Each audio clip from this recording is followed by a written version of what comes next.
Ma solo la te. Aboya koyamba, papa na longana. Et avant de ça, il tango molai. Et rencontre Ego Salema au lieu de Zarona Musée. Et Salemina, Joseph Kabila, le fils. Na Kikongo balobaka kimpinga mpinga. Voka Museko Mumwana. Et la vie ici, hein? Qu'on remplacer Moutou. Ce que j'ai tatate, Ego Kene Mwana. Or, c'est auprès de maman Bikala que la promesse a été faite par Papa Simon Kimbangu à Loa en 1952, après sa résurrection. J'insiste. Que yo, okokufa lelote, okowumela, okoyamba, bana na biso, batekama bakena mikili ya poto, ba descendant, ba faux descendant, yo mekala mutako yamba bango. Pe, okoyamba président ya minei, makozala mwana muke, pakozala mopaya. Maman Mika. Pardon. Là, s'il vous plaît. Beaucoup de silanga bokechu, wayambo, avanda, beaucoup de silanga ba commanda et so bakota bavanda, ba combattant nyonso tout baya bavanda. Papa, mais maintenant mémoire nangane loko lobi. OK. Tango ba mopaya nozolo ba nini papa. Maloba ya tata Simon Kimbangu yangai. Je ne suis pas un kabbyliste. Je ne le suis pas. Je ne suis pas politicien non plus. Mais je veux dire une chose. Joseph est fils de Jacob. Était-il égyptien? Non. Spirituel. La dimension physique. Spirituel. Pardon, papa Joseph. Il y a Zanzambet. Oui. Ok. Là, Rozoloba, ceux qui ont condamné, est-ce qu'il y a une cause à emprisonner? Merci.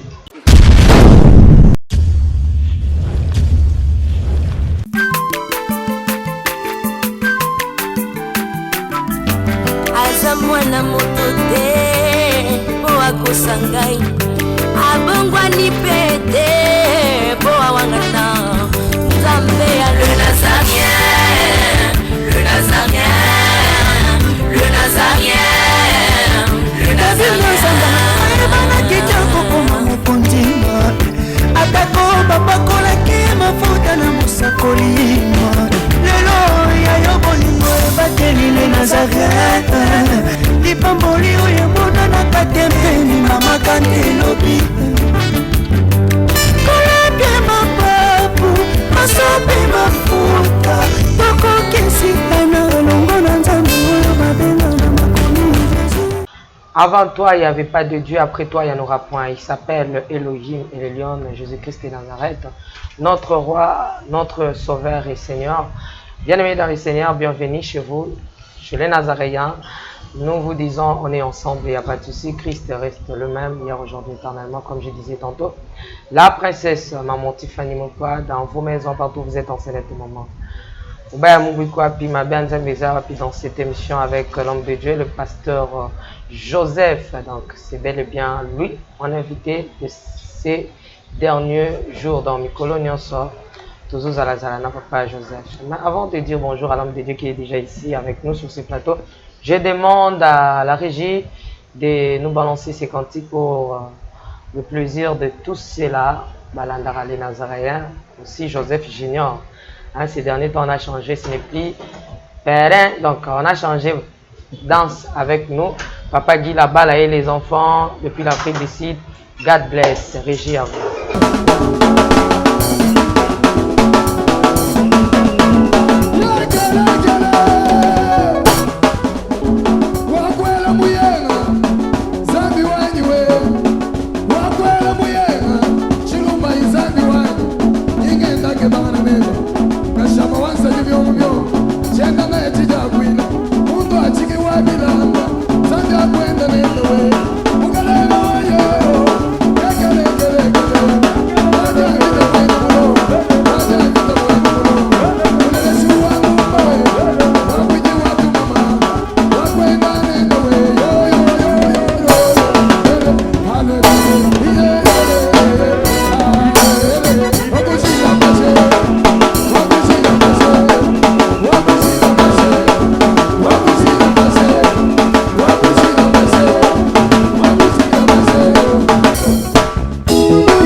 bina na yo, bina na yo, bina na yo.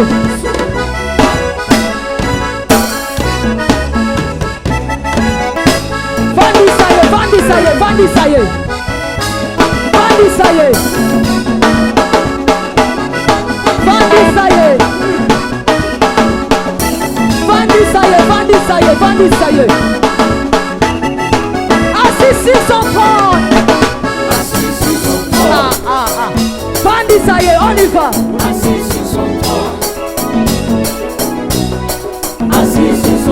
Afandi, afandi, afandi, afandi. Assis sur son trône. Pardon. Assis sur son trône. Oh ya bison tambe. Assis sur son trône. Vandisaye, on y va. Assis sur son trône. Kaka. Assis sur son trône. Assis sur son trône.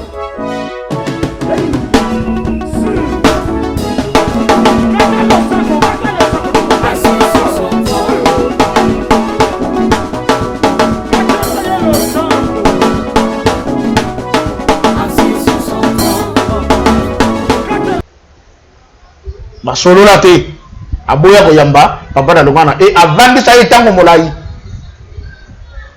et rencontre eko salema au lieu zarona musée et salemina Joseph Kabila le fils na kikongo balobaka kimpinga mpinga voka museko mumwana et la gisi ko remplacer mutu soki jana tatate eko kene na mwana Ndetang a na centre d'accueil, papa de Longana va l'envoyer rencontrer maman Mikala. Or, c'est auprès de maman Mikala que la promesse a été faite par papa Simon Kimbangu à Loa en 1952, après sa résurrection. J'insiste. Que yo, okokufa lelote, okowumela, okoyamba, bana na biso, batekama bakena mikili ya poto, ba descendant, ba faux descendant, yo Mikala mutako yamba bango. Okoyamba président ya Minei mfumu ntinu wanja ya mine wako yako kamba mboka oyo makozala mwana muke pakozala mopaya maman Mikala. Pardon, là soyo, s'il vous plaît, beaucoup de silanga bokechu wayambo avanda beaucoup de silanga ba commanda et so bakota bavanda bakombata nyonso tout baya bavanda papa mema non mémoire na ngane loko lobi OK olobi ke place wana ka anatanda boketwa yambo aokota bakombata nyonso tout bakoti bazwi bisika na bango baza ya kofanda na kisalue bango pe partout wana papa Simon Kimbangu a ça la promesse na maman Mikala Mando prophétie to promesse Nzamba prophétisa kate. Oh, to ka ba prophétie à papa Simon Kimbangu. Est-ce que ce sont des prophéties? Ah. Non. Ça va toi. Est-ce que Matthieu 24 te donne la prophétie de Jésus? Non. C'est la parole du Christ. Les gens prophétisent. C'est le prophète qui prophétise. C'est lui qui parle au nom de Dieu. Voilà pourquoi quand un prophète parle, il dit ainsi parle l'Éternel. Ou ainsi parle le Seigneur. Mais Dieu ne prophétise pas, il parle. C'est lui la parole. Bon, papa Simon Kimbangu a fait ses promesses. Tata Kimbangu a fait sa promesse dans maman Mikala. Oko kufa lelote. Oko yamba ba afro-descendant. O ba tekama ba kenda mikili ya poto. Ok. Et yami bale, yonde oko yamba mokonzi ya minei. Oko tambu sekolo na biso. Ako zala elenge mobali. E mopaya yombu toko yamba ye yombu toko bongisa ye tango lo ba mopaya wana zolo ba nini papa maloba ya tata Simon Kimbangu yanga iti même maloba tata Simon Kimbangu so tozo ka pa no ndo so fandi sa pe makamba papa Simon Kimbangu parce que tozo kene na prophétie na toloba na promesse ni nga lobaki to na prophétie ni nga batwa ye po ba yaki ba utaki ba ye to mopaya po ba combattre avant ba na motema na kitsa tango tokolobela ba prophétie.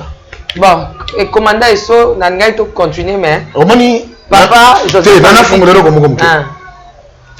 Bisoto chate la kaka. Oh non! Azamupaya, je suis pas un kabyliste. Je ne le suis pas. Je suis pas politicien non plus. Mais je veux dire une chose. Joseph est fils de Jacob. Était-il égyptien? Non. Mais comment lui qui n'était pas égyptien, Dieu l'a pris et il l'a hissé au rang de Pharaon, jusqu'à devenir même le père de Pharaon. C'est-à-dire qu'il était au-dessus de Pharaon. La seule chose qui séparait Joseph de Pharaon, c'était le trône de Pharaon.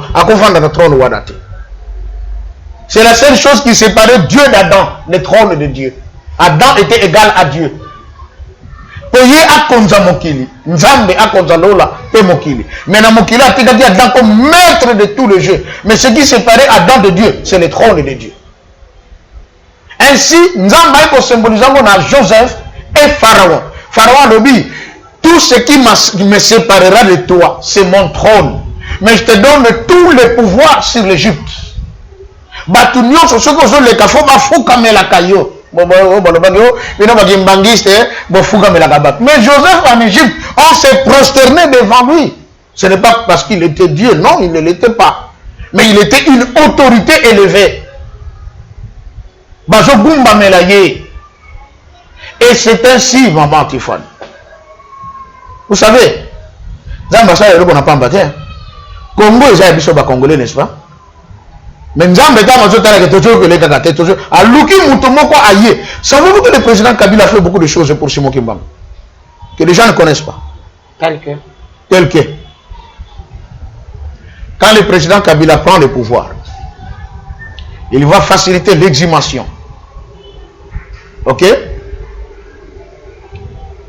Du corps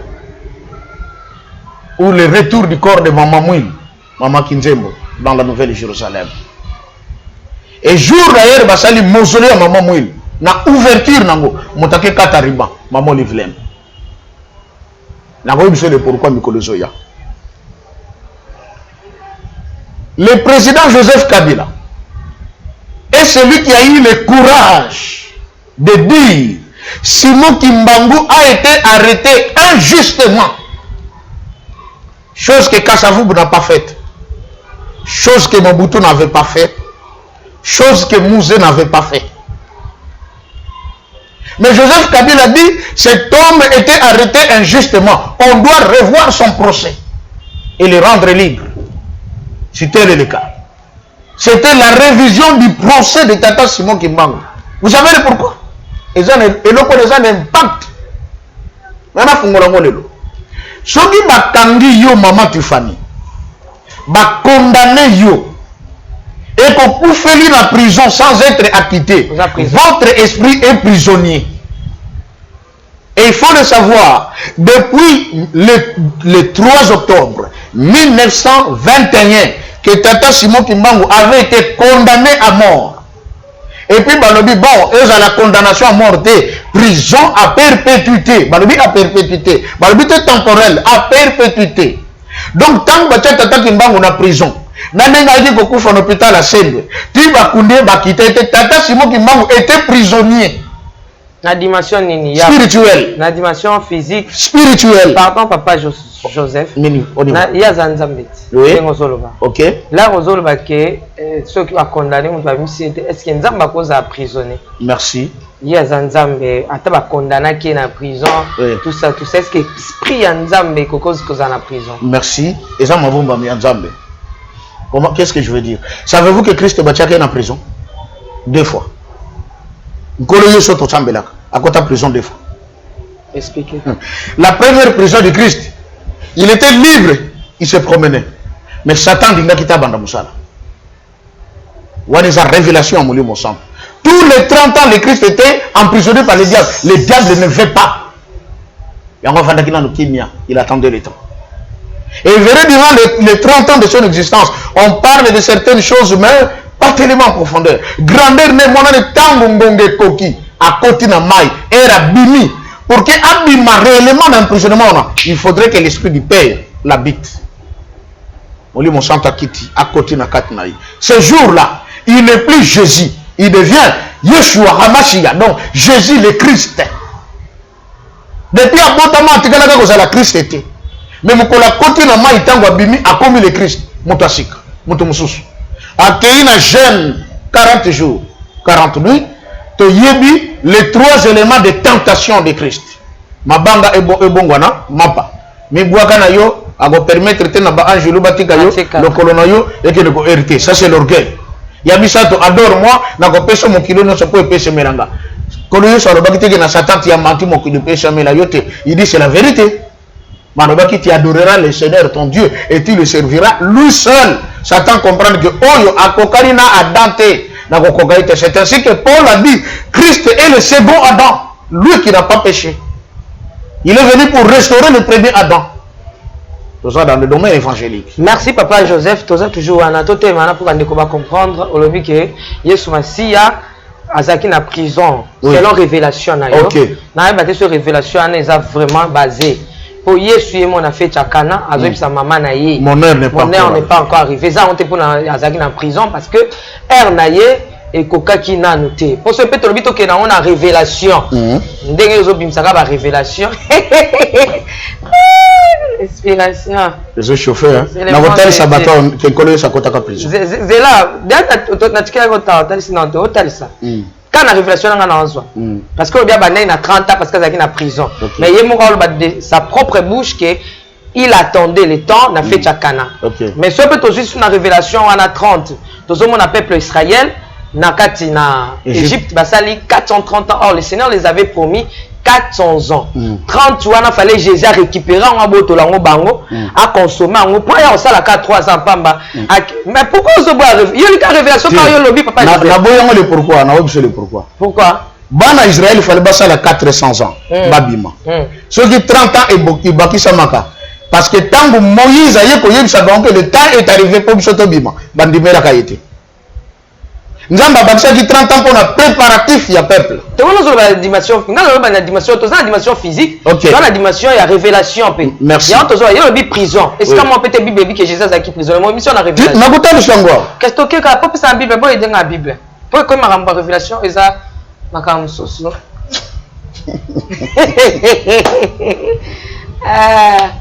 Pour nga ebika yeso c'est là 3 jours na tombeau hein. 4 jours na tombeau. Na prison na bimi na. Ba prison e bien moté hein.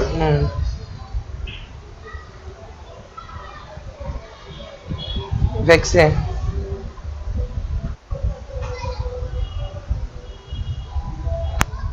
Bandeko bele kwa ça qui remarque ba maman Tiffany lorsque papa Zoloba oza na téléphone. Vraiment je ne sais pas.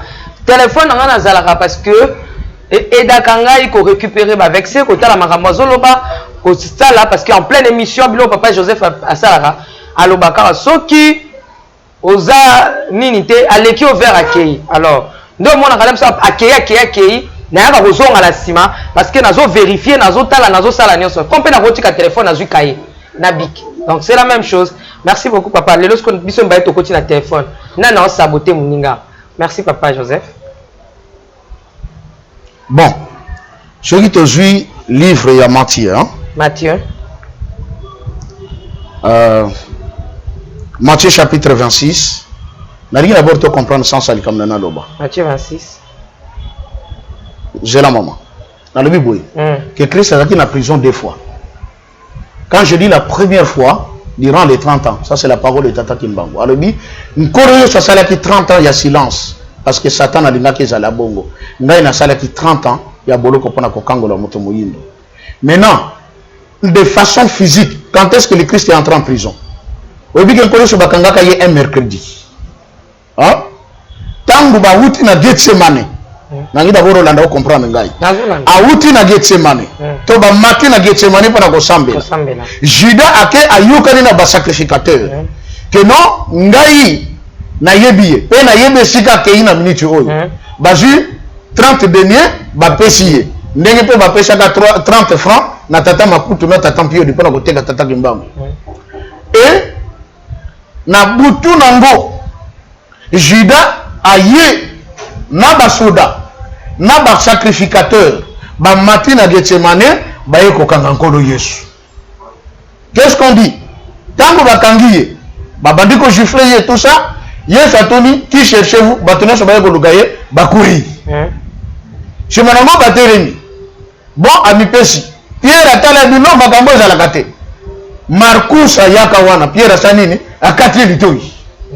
Yesu alibi bitumba siko eza su ya nzoto te ekomi ya molimo azwi litoi azungise liye bato wana fallait pas comprendre moto même na dernière minute azosala ka bolam totika na biso mais batika te bakangi nkolo Yesu bake na ye mais tant bake na ye que nous dit la Bible mais le Christ a été mis en prison pendant qu'il était en prison nde mwasi ya Pilate anani azolota ndoto bazobisa ke mosantu oyo mobali na yo alingi asambisa na tongo lelo aza mosantu ya Nzambe loba na mobali na yo akota makambo wana te Bible le prison.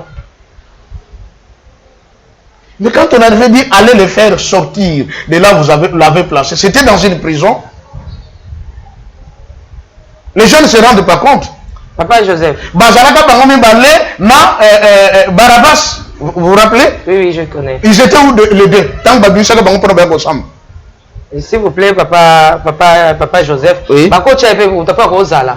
Je vais déposer quand on va présenter. Moi, je ne refuse pas. Même quand on dit que hier soit dans la prison, je ne boycotte pas. Mon problème, c'est que parce que Jésus sur terre, il était 100% Dieu, 100% homme. Il y a un autre tout le monde a appelé ça qu'on fait vert pour l'avantage. Vous comprenez qu'il y a un côté. Ok. Au bet tellement l'inga bimisaka révélation, au kimi révélation mais ekanga et kanga ti. Il y aura pas au kangami. Jésus-Christ a été bakanga qui est né au petit que nous pour Bible détaillée présentée.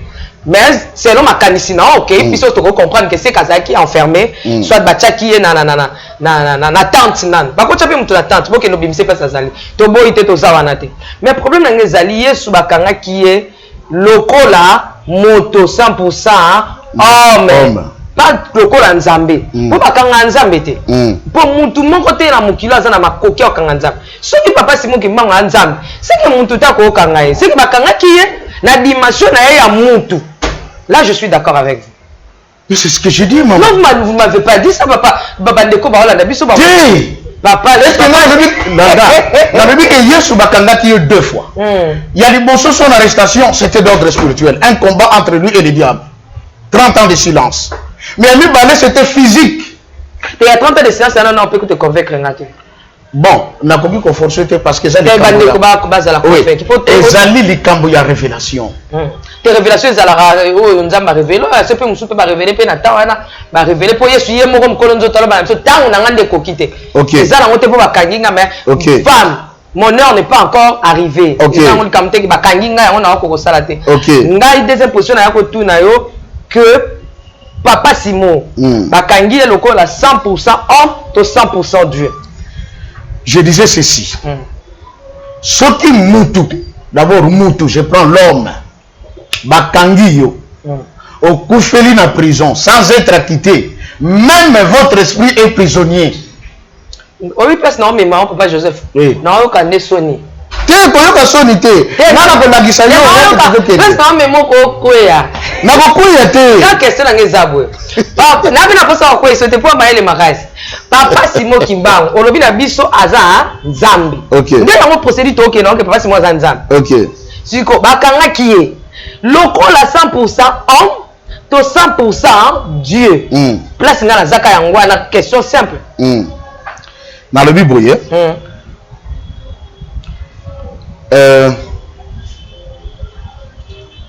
attends, Jean chapitre 18. Hein? Jean 18. Jean 18. Le souverain sacrificateur, verset 19. 19. Ok. Bon. Abi le souverain sacrificateur interrogea Jésus, touchant ses disciples et touchant sa doctrine. Jésus lui répondit, moi j'ai ouvertement parlé au monde. J'ai toujours enseigné dans les synagogues et dans les temples où tous les juifs et tout ça a expliqué. Je n'ai rien dit de secret. Pourquoi m'interroges-tu? Interroge sur ce que je leur ai dit. Voilà, jour il y a jugement. Mais regardez. Il faut comprendre d'abord l'histoire, hein, maman. Parce qu'il y a de ces choses qui sont écrites dans ce qu'on appelle l'histoire de la Bible. La Bible, c'est ce dans le livre. Okay. Christ bakangaka y a un mercredi. Okay. Tango baye na batie d'abord na kasho. Nde bazeli jugement ya Pilate. Okay. Tango moi ça Pilate a luti ndoto. Nde Pilate a dit comme ça bongo akena ne pas Hérode. Yekuna a décidé. Il y avait deux personnalités qui dirigeaient Israël. Et bah, pour ça qui nous a que les deux c'était des Romains. Faux. L'un était grec, l'autre romain. Et bato bazalaka ba maître Israël ezalaki ba grec. Preuve encore mbongo babono lia na Israël ezalaki mbongo ba grec. Tant l'église primitive et bandit bandimi o bazalaka na quatre églises wana, c'était des Israélites et des Grecs. Mais balakaki biso que non, c'était les Romains. Faux. Ndetango ke pa Hérode pas s'ambitier, azongisier et pas Pilate. Est-ce que Makamone s'est en fraction de seconde d'une province à l'autre? Non. Papa Joseph. Ok. Ne bazongi na ye. Baye ko la lise tous na même cachon de bazalaki ye ensemble na Barabas. Na tongo tang babimisi bangonde Pilate atuni bolingi na libérer nani? Yesu ou Barabas. Batu bagangi libérer Barabas. Le Christ est en prison. Clair et net. Barabas c'était un brigand, il était en prison ensemble avec le Christ. C'est le jour, là c'est vendredi, qu'on condamne le Christ à qui sur la croix. Et le dimanche, il est ressuscité. Maintenant, qu'est-ce qui se passe? Le Christ a été justifié par son Père. Quelle différence? Ésaïe 53. Puisque tu as accepté l'humiliation et que tu as été brisé pour un plus grand nombre, aussi le Père l'a justifié. Et c'est là qu'il lui a fait la promesse en disant, tu verras une longue postérité, tu verras ceci, tu verras. Le Père l'a justifié pour le Christ. Tata qui manque autant le Père, il n'a pas été justifié par le Fils. Je suis clair. Pour qu'il soit justifié, lui le Père, les choses devaient revenir. C'est ainsi que je vous dis que le président Kabila a joué un grand rôle. Oh le biso. Papa Joseph, toi tu connais nos présidents Joseph. Il y a un débat évangélique. Des débats évangéliques, papa. Dans la question, il y a papa Simon. Ok. Dans papa Simon, il y a des débats évangéliques. Il y a un homme qui Jésus. Merci. Il y a un papa Simon qui m'a dit, il y a un côté Jésus. Il y a un côté. Allez-y. Et ça simple. Question dans les angles de Jésus. Il y a un côté Jésus. Ok. Papa, pour répondre à eux. Et qu'on permettre à personne de sur soi au vent de Samaramolingolo. Merci. Papa Simon Kimba. Bakanga qui est local là. 100% Dieu ou 100% homme. Bakanga qui est 100% homme. Voilà. Esprit si quoi il y a Papa Simon Kimba. Na prison parce que lorsque tu continues la dimension il y a esprit. Et ça est sous homme. Et comme Nzambe. Voilà. Lorsque vous avez le liboso batunyo surtout ya kimbangisme au Bolanda ngai batan kamba Bolanda ngai batos ba fongola mato ina kikongo ngetu ba zubula makutu awa tango zo ba ke Papa Simon ngande pese senga passe ko ke Papa Simon ki ma oyo otalisi biso bande mission za Nzambe bakangiye azalaki donc so ba libéra ki etendenge Joseph Kabila ex-président albaki ke base bande la procès pour libérer à sa libre. Ok. Pour Nzambe akoma libre. Ok. Si ko qui Papa Simon qui m'a dimension ya Nzambe. Esprit na ye ezala qui retenu na prison. Papa, au moins te kobete bakake. Na dimension ya bon Nzambe. Yesu disons Papa Simon qui m'a tika na prison. Si ko na dimension bon Nzambe na prison nani oyo akangaki. Limbisano. Ok. Merci. Nalobaki soki mutu. Nalobaki teke soki tata kimbangu. Manalobi bien. Soki mutu bakangiye. Bakotisi prison. Et akufeli na prison sans être acquitté.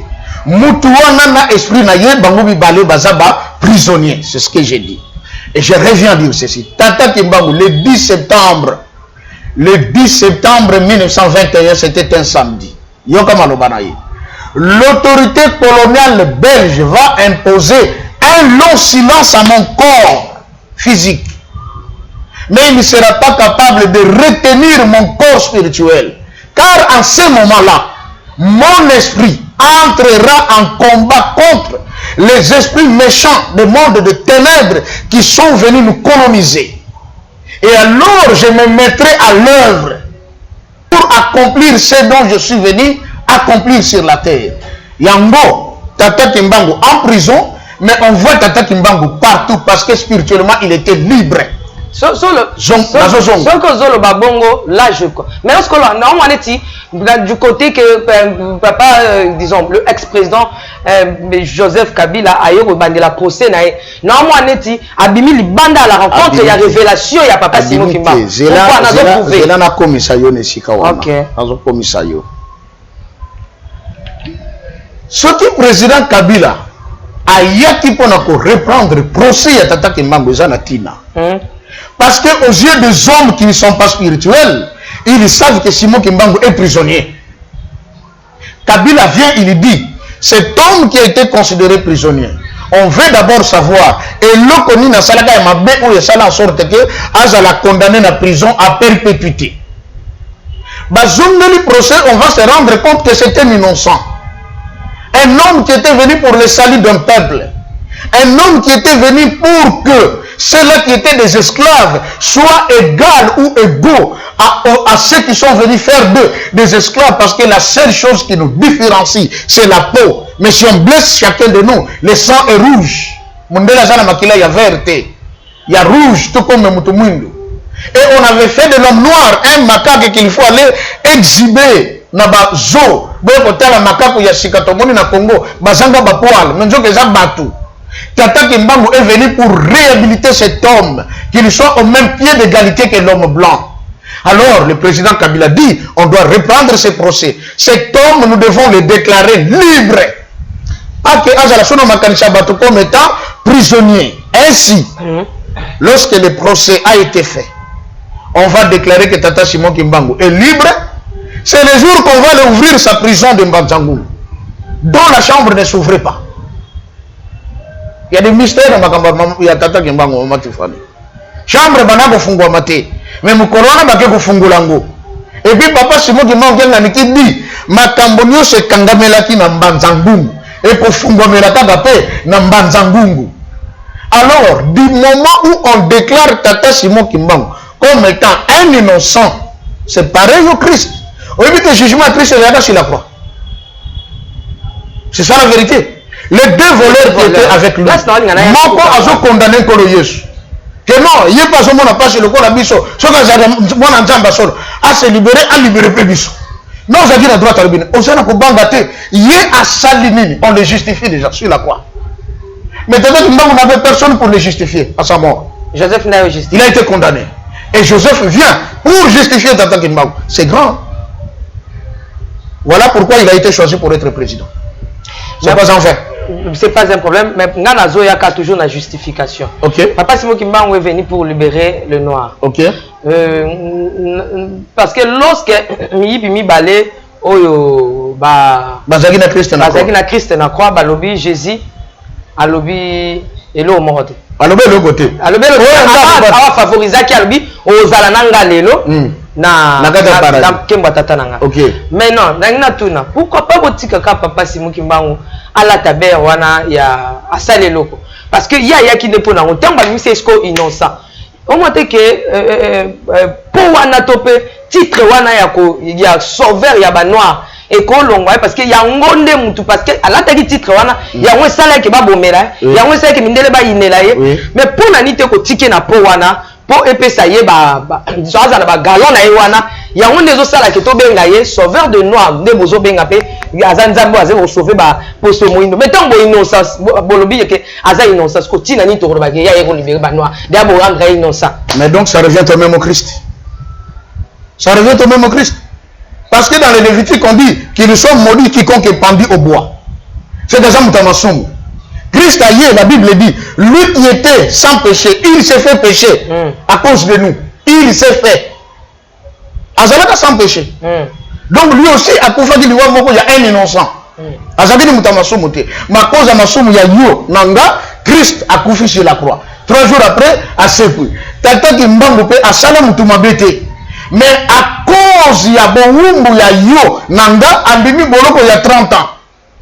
Et Christ Tango a secoué, la Bible dit, il a été justifié par son Père, à commencer par le voleur sur la croix, qui a justifié le Christ devant son camarade. Mais je pense que si Dieu te justifie, c'est mieux. Mais lorsque tu cherches la justification auprès des hommes, là ça devient dangereux.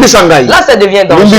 Okay. Est-ce que c'est Tata Kimbangu qui a demandé la justification? Là, il n'a pas demandé la justification. Il n'a pas demandé la justification auprès des hommes. Mais les Kimbanguistes, au Bino Bozali, vous acceptez cette justification dans la personne de Joseph Kabila. Il fallait pas bouillir.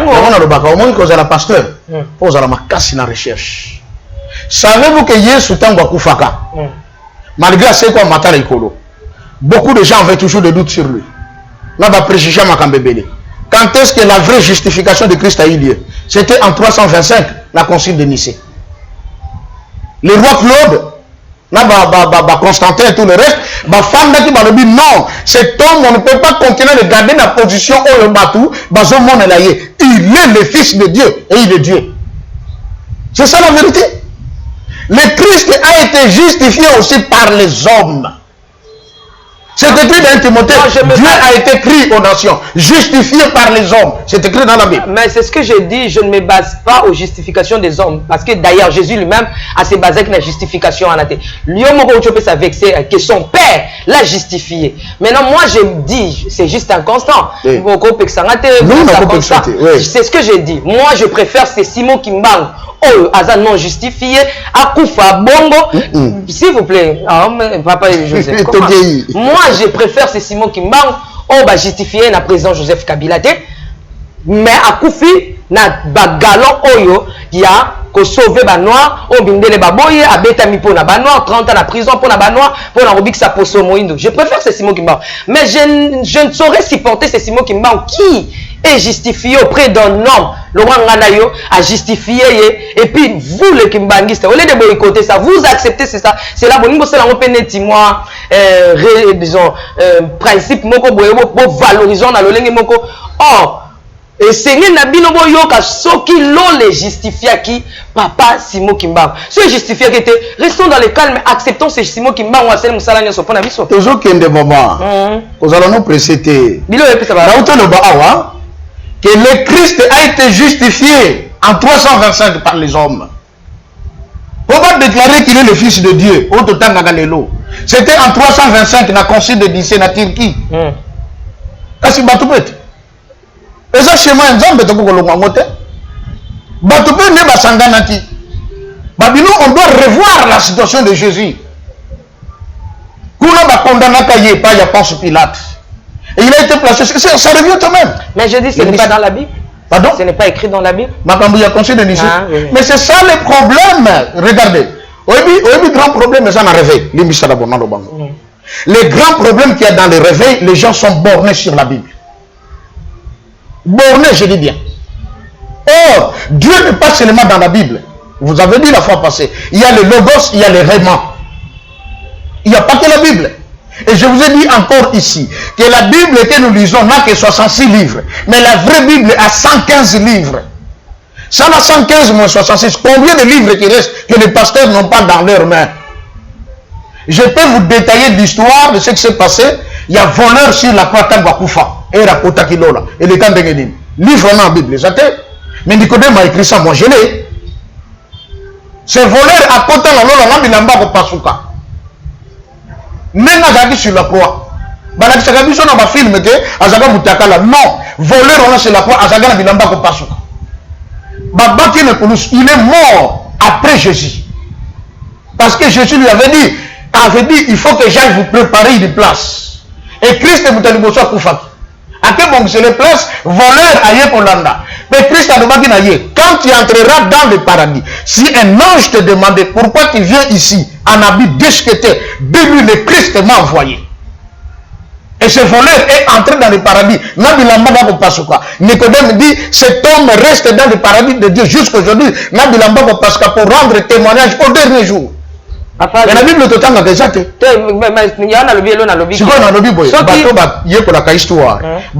Bien que quand on parle du catholicisme aujourd'hui, qui a donné naissance au christianisme, christianisme au base dans le Vatican. On ne peut pas dire le contraire. La première église chrétienne, c'est l'église chrétienne, c'est l'église catholique. On appelle ça l'église mère. Mais Zalaki Constantin et Zalaki roi Claude de France, même Sangana qui n'a concile de Nicée en 325, ils ont commencé d'abord par justifier Jésus, il est réellement le Fils de Dieu, et Kakoufa fait de manière innocente, mais il est mort sur la croix à cause de nos péchés. C'est ce que j'ai dit, je ne boycotte pas ce que vous dites. Leur justification ne pèse pas. Parce que ce n'est pas leur justification, ils ont pesé. Pourquoi? Si ils ont acquis très important, et non dans la Bible. N'a pas été même malgré la livre mais lorsque justification y a tata, ne côté na kata makomi, c'est que justification on est meilleure. Même si les hommes te justifient, la meilleure justification, vous ne voyez pas que les justification papa. Tozongi ne badili. On a dit que les kamboya nzambe zakaka Bible était.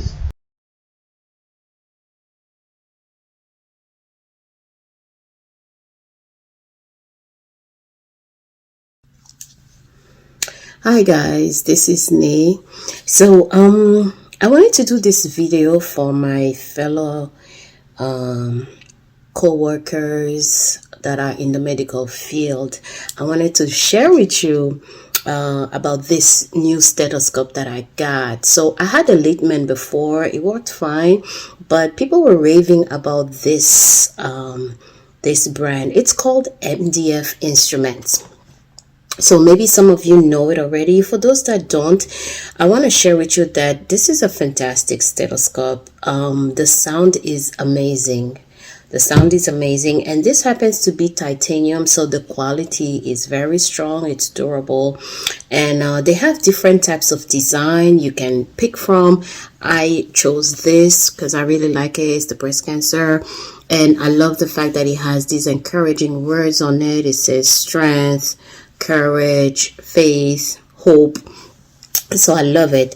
And then this one is amongst those that you can engrave. So I have engraved my name here, so you know, we all know it belongs to me, and I have a Bible verse here. Okay, so in these times, I think we really need to be encouraged, and that's how I get encouraged. Now, the very interesting thing about this one, this style here, they have different styles. So this one is called the MD1 Epoch. So the MD1 Epoch is very interesting because you can actually change it to the adult, from the adult to the pediatric, just by changing either the diaphragm or here, hold on. So here I have a pediatric diaphragm here, which I just changed. So you see, in my specialty, which is labor and delivery, I deal with mommies and babies. So this is pretty awesome. Okay, so for those of you also that deal with both or interchangeably, whatever the case may be, or you just need a pediatric on the side because you never know, I suggest that you do like me. You could get the adult, which is this. Wait, let me twist it back. And you get the pediatric, which is in a clip like this, and you can replace it whenever needed. All right, so I hope you guys enjoy this, and if you need to purchase one, or if you want to purchase in group, please contact Jesse at 818-940-1692 extension 204. Tell him that Nate sent you, so you could get a 15% discount. All right, I know we guys love the discount, and please share with your buddies because, you know, we all love to have these little perks. Okay, God bless you, and continue to do the amazing job that you guys are doing. You know, people need us, and let's continue to show them some love. God bless you all.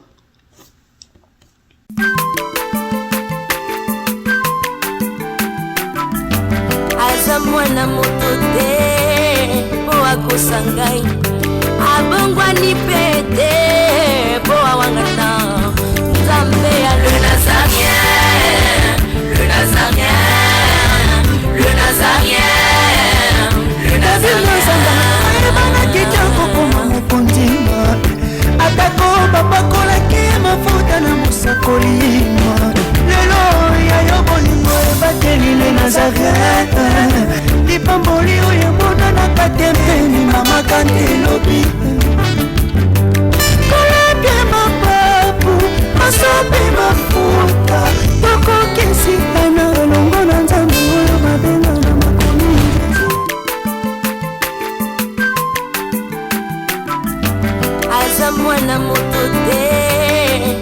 akosa ngai abongwani pete